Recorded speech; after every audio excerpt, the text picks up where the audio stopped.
안녕하세요. 브루스입니다. 오늘은 우선 감사의 말씀을 드리고 시작을 할까 해요. 작년 10월 초부터 이제 제가 취미로 시작한 이 채널인데 지난주로 구독자 1000명을 돌파를 했습니다. 제가 SNS에서 무슨 네임드도 아니고 아직 영상도 많이 부족한데, 그리고 또 어쩌면 영상의 내용도 지루할 수 있을지도 모르겠는데 이렇게 성원을 해주셔서 굉장히 힘이 납니다. 너무 감사드리고 싶습니다. 앞으로도 계속 잘 부탁드리고요. 저도 이제 좋은 영상을 준비할 수 있도록 힘이 닿는 한 최선을 다하도록 하겠습니다. 오늘 아이네상스에서는 하이에크의 노예의 길, 이것을 계속해서 소개드릴까 합니다. 오늘 소개드릴 챕터는 제8장 누가 누구를, Who Whom이라는 챕터입니다. 이 챕터는 이제 경쟁에 대한 이야기로 시작을 합니다. 경쟁에 대한 비판은 굉장히 많죠. 그 중에 가장 흔한 비판 중에 하나가 경쟁은 눈이 멀었다, 경쟁은 눈을 감고 있다, 그런 식의 비판이에요. 이제 경쟁이라는 것은 눈을 감고 있어가지고 개개인의 사정을 봐주지 않는다는 그런 얘기죠. 눈을 감은 채로 이제 무자비하게 실력과 운으로 좌우된다는 그런 말입니다. 고대인들이 가졌던 정의의 신하고 이제 속성이 좀 비슷하죠. 신의 정의는 그 대상이 되는 사람들을 별도로 따로 배려하지는 않습니다. 그런 점들이 비슷한 거죠. 그런데 이상하지 않나요? 경쟁에 대해서는 그 눈을 감았다는 속성이 비판의 요소가 되는 반면에 정의에 있어서는 그 눈을 감았다는 속성이 칭찬의 요소가 돼요. 이건 아마 이제 경쟁의 결과 때문인 것 같은데요. 경쟁의 결과를 두고 본인의 이상이나 생각과 다르면 그것이 잘못됐다고 비판을 하는 경향이 있습니다. 자기가 이기기를 바란 사람이 지면은 싫어하죠. 그런데 그게 비판의 대상이 되어야 되는지는 헷갈리는 대목입니다. 사실은 경쟁의 결과를 미리 알 수 없는 것. 그러니까 누구나 페어 플레이를 해가지고 실력과 운이 더 좋은 사람이 경쟁에서 이기는 것. 그런 것이 더 바람직한 건 아닌가요? 또 우리가 그렇다고 해서 운이라는 요소를 철저하게 부정할 수가 있나요?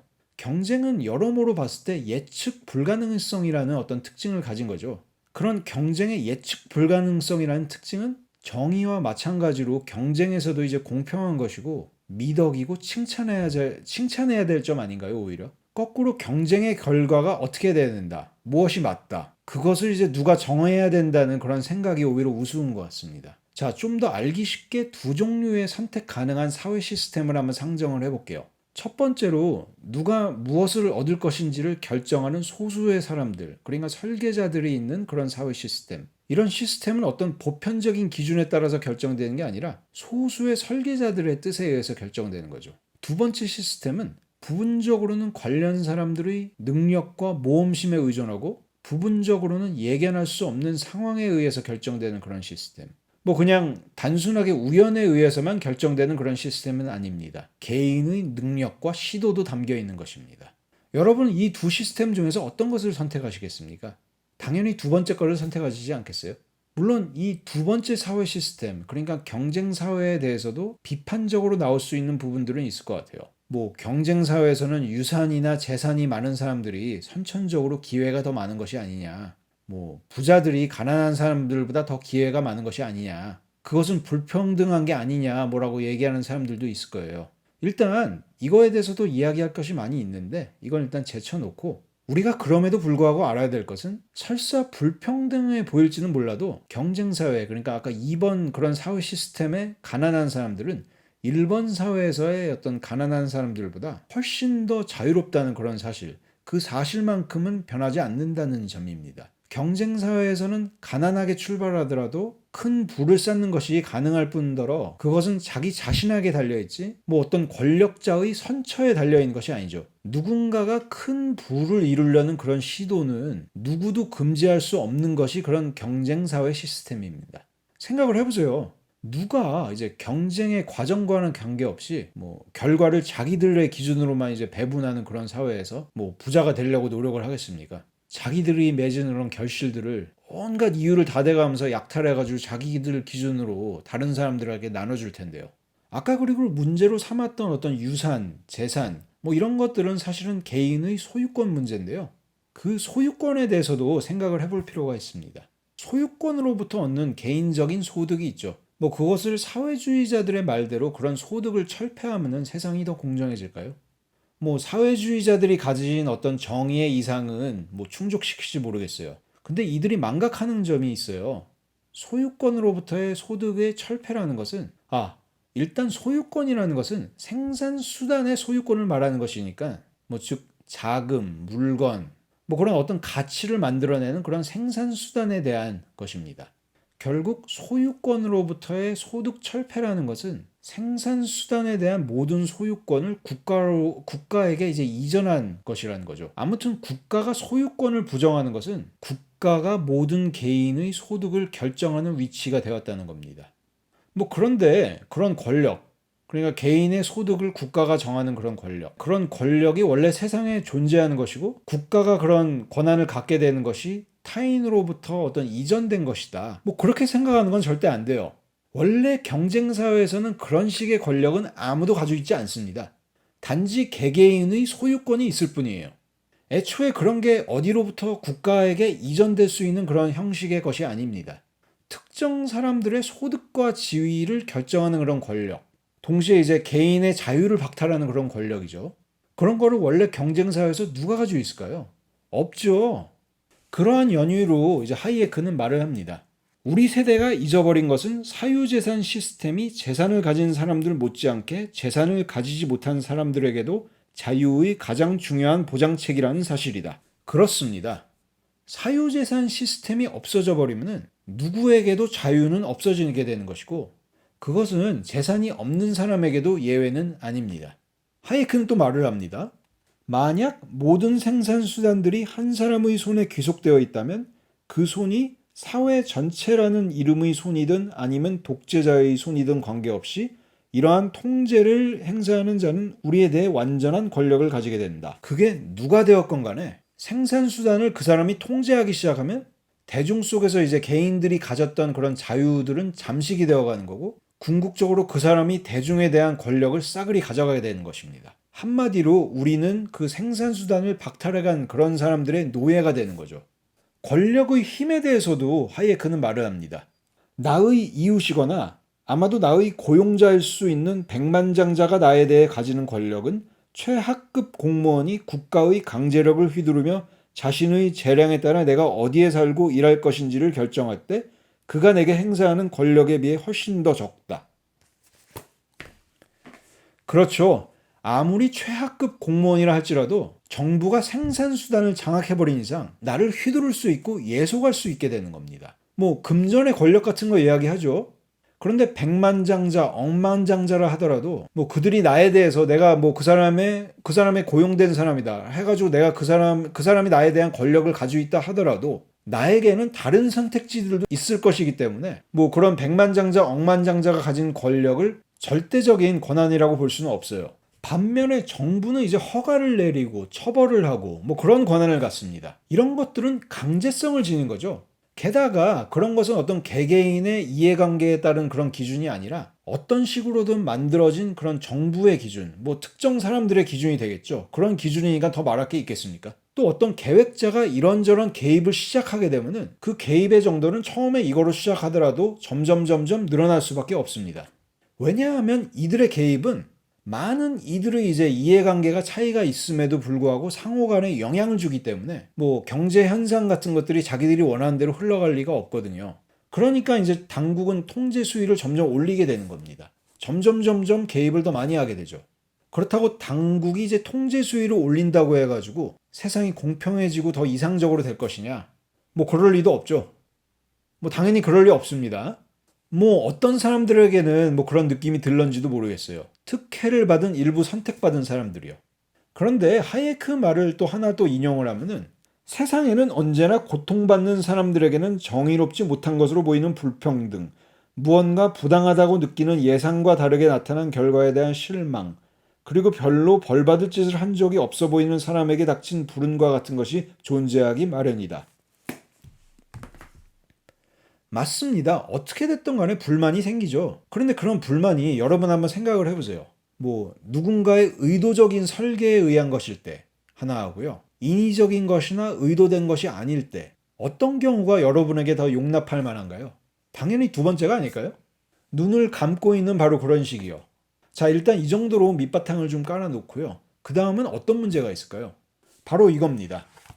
국가가 경제활동 전반을 계획하는 것을 자신의 과업으로 떠맡는 순간 불가피하게 서로 다른 개인들과 집단들이 차지할 적절한 지위의 문제는 정말 핵심적인 정치적 분쟁의 대상이 될 수밖에 없다. 뭐 이런 식으로 당국이 계획하고 통제하는 세상에서의 권력.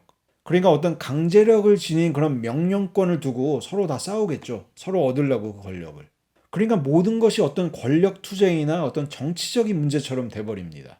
왜냐하면은 누가 지배하냐에 따라 가지고 그런 기준들이 다 싹 바뀌거든요. 그 권력을 쥐은 자들이 소유권이나 생산권을 두고 만사를 결정하지 않습니까? 그러니까 이 챕터의 제목대로 누가 누구를 지배하느냐에 대한 싸움이 되죠. 누가 누구를, whom. 이것은 원래 이제 러시아에서 레닌이 도입한 것 같다고 하예크는 말을 해요. 누가 누구를 계획하고, 누가 누구에게 지시하고, 누가 누구를 지배하고, 누가 다른 사람들에게 그들의 삶에서의 지위를 배분하고, 그리고 누가 다른 사람들에 의해 할당된 자신의 몫을 가지는가. 이 문제들은 불가피하게 최고 권력에 의해서만 유일하게 결정될 핵심적 문제가 된다. 정부의 그러한 이제 누군가에게 영향력을 주는 그런 행위들도 좀 구분을 해볼 필요가 있습니다. 여기서 이제 자유주의와 전체주의의 차이를 또 볼 수가 있는데요. 자유주의의 경우 정부의 행위는 특정 누군가에게 어떤 효과를 줄 건지 그거에 대한 어떤 불확실성을 가지죠. 그런데 전체주의는 목적성이 들어갑니다. 특정 누군가의 손을 들어주게 되고 국민들 모두를 이제 국가에 의존하게끔 만드는 속성이 있습니다. 그리고 경제활동을 지시하겠다고 나서는 그런 정부는 아마도 자기들의 모든 정책이 분배적 정의의 이상, the ideal of distributive justice, 그런 것들을 이제 실현한다고 주장을 할 겁니다. 그 외에도 뭔가 정의로워 보이는 그런 말을 갖다 붙이겠죠. 그런 분배적 정의 같은 것은 당연히 이제 평등의 원칙을 기반으로 하는 것으로 이제 귀결이 될 거예요. 자, 그런데 평등이라는 것도 사실 둘로 나뉘어요. 뭐 일단 절대적인 평등이 있겠죠. 근데 그건 뭐 직관적으로도 잘 아시겠지만 그것은 현실적으로 실현이 가능하지가 않습니다. 현실적이지도 못한 어떤 완전한 평등은 사회주의 운동에서도 어떤 지지를 얻지는 못하죠. 얻은 적도 없습니다. 그러면 사회주의가 약속할 다른 평등은 어떤 게 있을까요? 더 큰 평등, greater equality 일 겁니다. 현재보다 더 정의롭고 평등한 것을 이루겠다고 말을 할 것입니다. 그런데 참 그 더 큰 평등에 대한 욕구는 그 개념을 보면 전혀 정의롭지가 않습니다. 그저 현재 상황에 대한 혐오, 그 이상도 이하도 아닙니다. 절대적인 어떤 완전한 평등을 이루자고는 말도 못하고 그게 안 되는 거 아니까요. 그냥 지금 상황이 좀 불공평해 보이는데 그거를 해결하겠다는 뭐 그 정도 말이죠. 이들은 이제 아무런 제대로 된 해결책도 제시할 수가 없어요. 그저 이제 부자들로부터 우리가 할 수 있는 만큼 최대한 탈취하자 뭐 그 정도 말입니다. 뭐 이들이 주장하는 어떤 분배적 정의에 대한 어떤 안내자가 될 수는 없죠. 이런 평등은. 경제를 설계하겠다는 정부가 있으면 또 빠지지 않는 게 뭐 정당한 가격, 정당한 공정한 임금 뭐 이런 거예요. 뭐 감정적으로, 감각적으로 그런 것이 있을 거라는 느낌은 들 수 있어요.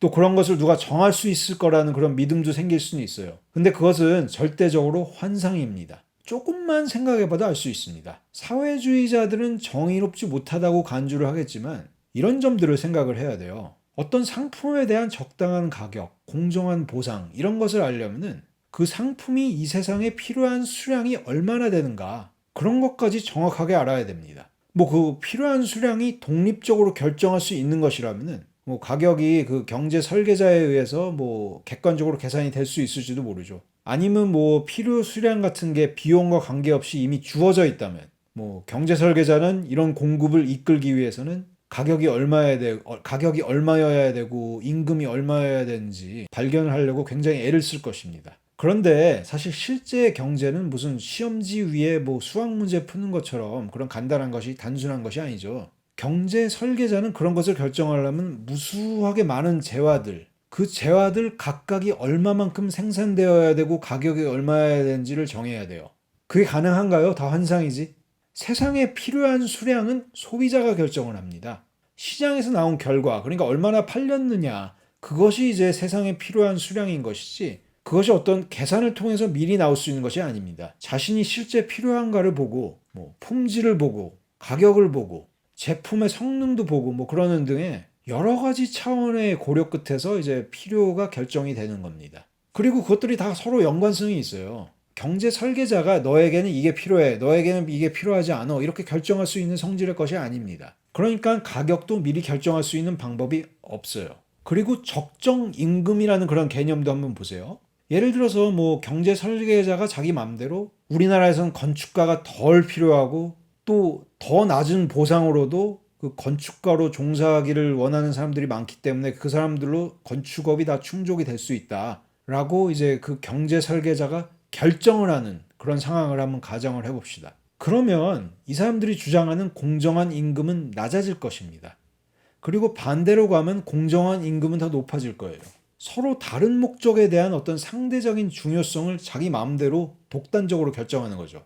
사람들을 어떤 수단으로 간주를 하고 사람들의 조건에 대해서 자기들이 통제를 가하는 것이죠. 이런 식으로 임금을 정할 수가 있나요? 이게 이제 임금을 정할 기준이 되겠습니까? 안 됩니다. 그리고 자기들 자의적으로 뭐 직업을 분류를 하고 개인의 어떤 등급을 산정해가지고 임금 수준을 표준화하고 뭐 이런 것이 바람직한가요? 하이에크의 말대로 극소수의 몇 사람이 모든 사람의 중요성을 균형 있게 재어서 그 몇 사람의 즐거움과 판단에 따라 누구에게는 더 주고 다른 이에게는 덜 준다는 것은 사람들이 이들을 초인간적인 존재라고 믿고 있고 초자연적 테러에 의해 지지되지 않으면 결코 용인되지 않을 것이다. 그렇습니다. 이들에 대해서는 그런 뭐 신적인 그런 환상을 가져서는 안 됩니다. 하예크는 이 챕터에서 사회주의는 필연적으로 전체주의로 갈 수밖에 없다라는 것을 다시 한번 자세하게 설명을 해줍니다. 자, 이제 사회주의가 만일 어떤 작은 소수 집단의 어떤 그냥 열망일 뿐일 때는 사실 상관이 크게 없어요. 근데 만약 이제 국민 중의 여러 집단들이 사회주의 정책을 추구하고 지지하고 그걸 가지고 사회 전체에 이제 시도하려고 할 때는 큰 문제가 되죠.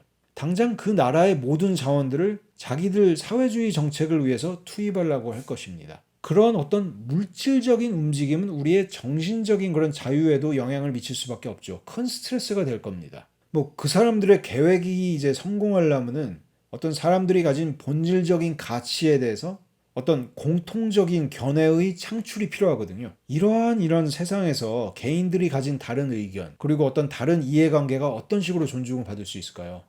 받지 못합니다. 뭐 공공의 이익을 얘기하면서 나도 이제 기여를 한 그런 사회의 어떤 자원들, 그런 자원들을 전부 사회주의 이상을 위해서 투입을 하는데요. 내 자유에 영향을 받을 수밖에 없습니다. 한국에서도 이러한 일들을 한번 보세요. 사회주의 정책을 편다고 그런 자원들을 가져다가 어디다 지금 낭비를 하고 있는지, 뭐 그 돈도 모자라다고 해가지고 뭐 세수 더 늘리려고 하고 더 열심히 뺏어가려고 그런 노력들을 하고 있는 것 같더만요. 자, 그리고 앞서 말씀드린 어떤 사회주의 정책하에서의 공통적인 견해, 그런 거를 이루려고 사회주의자 부모들은 아이들을 어렸을 때부터 그런 교육을 시킵니다. 사회주의자 부모들뿐만이 아니라 교육자들도 마찬가지일 겁니다. 그런 정책을 숭상하는 교육자들. 뭐 우리도 전교조 많이 보잖아요. 무슨 참교육한다고 그래가지고 뭐 사회주의, 공산주의 사고 이런 거를 주입시키죠. 그런데 한번 생각을 해보세요. 교육이 정말로 새로운 윤리적 가치를 창출할 수가 있나요? 그러니까 뭐를 그냥 열심히 그냥 이렇게 배운다고 해가지고 사회적 관계에 있어가지고 어떤 의식적 통제가 야기시키는 그런 도덕적 문제들, 그런 도덕적인 문제들에 대해 가지고 사람들이 똑같은 견해를 가질까요? 각자의 이해관계라는 것은 다 어디로 사라진 건가요? 사라질 리 없죠.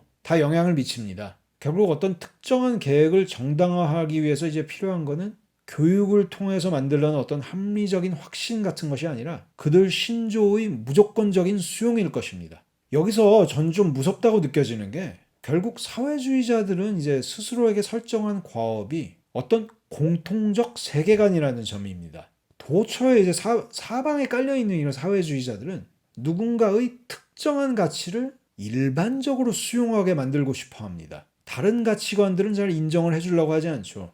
자기들의 이상에 부합하는 그런 세계관만 주입을 시키려고 합니다. 그것만 인정을 해주고요. 우리가 주변에서 자주 보는 그런 자기들만 상식이다라는 식의 어떤 사회주의자들, 좌익들, 그런 특성들이 여기서 기인한 게 아닌가 싶습니다. 공통의 세계관을 심으려고 어떤 세뇌 도구를 활용한 것은 원래 이제 나치와 파시스트들인데 사회주의자들도 크게 다를 게 없습니다. 이들 세계관의 발상들을 한번 볼까요? 하이에크가 비판하려고 했던 영국 사회주의자들에 대한 이야기입니다. 어떤 한 정당의 발상, 즉 개인의 활동을 요람에서 무덤까지 모두 관장한다는 발상, 그리고 그 개인이 가지는 모든 것에 대한 견해를 지도하겠다는 발상, 그리고 모든 문제를 정당의 세계관의 문제로 만드는 것을 너무나 열렬히 좋아하는 발상.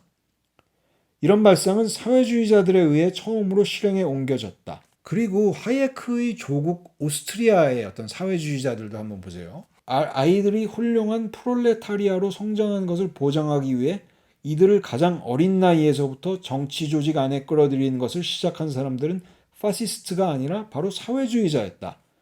회원들이 다른 견해에 전염되지 않도록 당의 클럽 안에서 스포츠와 게임, 축구와 하이킹을 조직화할 것을 처음으로 고안해낸 사람들 역시 파시스트가 아니라 바로 사회주의자였다. 무섭죠? 아이를 어린 시절부터 사회주의자로 양성을 하네요. 그리고 사회주의 정부가 있는 사회를 보면은 통상 사회주의자 안에서도 지위가 향상되는 그런 그룹들이 있을 거예요. 그런 이제 혜택을 못 받은 또 사회주의자 그룹이 있을 거고요. 이들은 그러면 이제 서로 반발을 하고 서로 싸울 수밖에 없게 됩니다. 이쪽은 왜 우리는 혜택을 못 받냐? 이쪽은 또 얘네를 통제하려고 자기들이 더 우월하다고 생각하고 통제를 하려는 그런 양상을 띠겠죠. 그래서 사회주의자들 사이에서 분열이 일어나는 것은 어찌 보면 당연합니다. 우리도 주변에서 자주 보죠. 결국 어떤 이득관계, 이해관계가 엮인 그들이 사실은 원래 이야기하던 아름다운 세상 그런 게 아니라 그 사람들을 기준해서 어떤 추악하고 지저분한 그런 이유로 서로 싸워요. 그런데 그런 건 싹 감추려고 하겠죠. 한국도 사회주의자들이 이런 식으로 결국은 싸워가지고 서로 치고받고 싸워서 분열해서 자멸할 거라고 보고 있습니다. 좀 더 구체적으로 그 흐름 중에 하나를 말씀드리면은 혜택을 잘 못 받고 여전히 가난한 그런 빈곤한 사람들 있죠. 이들이 결국 어떤 사회주의 정책하에서 이제 번성하는 어떤 노조, 그러니까 노동운동하는 사람들 그런 부문들을 보았을 때는 굉장히 배가 아플 거예요. 그리고 결국 노동운동하는 그런 부문들을 착취자로 여기게 될 것입니다. 우리나라도 이제 노조들 귀족 노조 얘기 많이 나오잖아요. 이들 사실 절대적으로 자기들밖에 모르는 철저한 이익 집단들입니다. 이들에 대해서는 국민들의 분노가 생겨날 수밖에 없어요. 왜 너네만 그래 혜택을 받는데?